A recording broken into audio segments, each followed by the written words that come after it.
हमारे यहाँ अगर इस दुनिया में, भारत में हिंदू धर्म का अगर जनाजा निकलते हुए देखना है तो किसी हिंदू की शादी में चले जाओ। शास्त्र कहता है सूर्यास्त के बाद वेद के मंत्र पढ़े नहीं जा सकते। तुम राक्षसों की तरह अर्धरात्रि में विवाह कर रहे हो।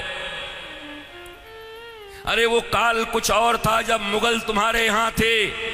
रात के अंधेरे में बहू बेटियों को उठाकर ले जाते थे, दिन के उजाले में ले जाते थे, तो रात में छुप छुप करके अंधेरे में विवाह कर दिया करते थे।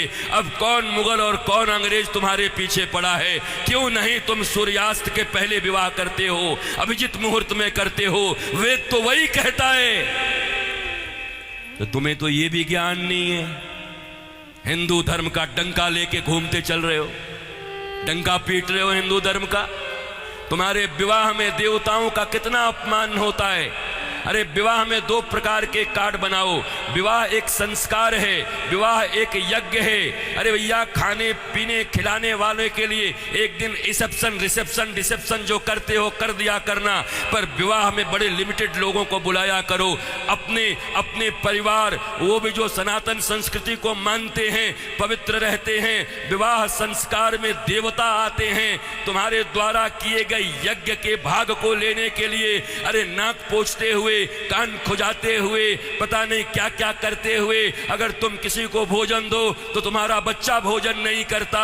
ऐसे ऐसे आंख करके बच्चे को दो। शी मम्मी कितनी गंदी हो तुम। और देवता आते हैं तुम्हारे बेटे और बेटियों के विवाह में। वो एक यज्ञ होता है। कोई शराब पी के खड़ा होता है, कोई गांजा पी के खड़ा होता है, कोई गुटके खाए रहता है, चमड़े के बेल्ट पहने रहते हैं, जूते पहने रहते हैं। 3 घंटे तक दूल्हा उपवास नहीं रह सकता। कोई फूफा बन के पेप्सी ढकेल देता है, कोई जीजा बन के कोक ढकेल देता है। अरे आज 3 घंटे जो अपने सिया को, अपनी जानकी को पाने के लिए उपवास तक नहीं कर सकता, वो क्या पालेगा अपनी पत्नी को, धर्म पत्नी को?